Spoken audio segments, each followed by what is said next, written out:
The Central Bank of Turkey announced this year's third inflation report on Thursday, raising its year-end inflation forecast slightly to 6.9% from 6.8%.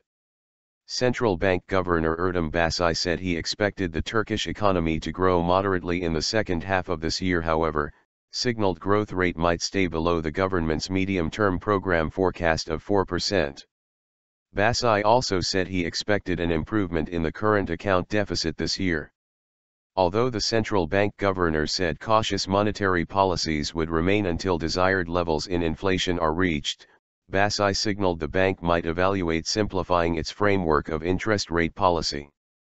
Often criticized by both local and foreign investors for being too complicated, Turkey has an interest rate corridor system, which is the gap between the central bank's overnight lending and borrowing rates. The gap ranges between 7.25 to 10.75%, while the one-week repo rate is at 7.50%.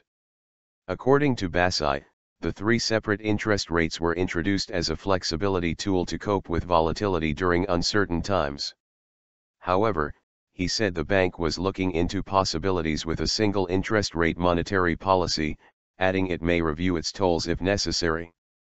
The central bank governor emphasized that such a policy shift would come before the U.S. Federal Reserve's potential rate hike in September.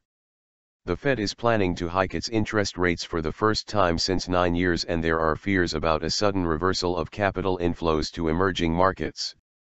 However, Basci said Turkey has no need to fear a potential rate increase by the Fed, adding the bank has the necessary tools to take measures, such as a hike in reserve requirements for the banks.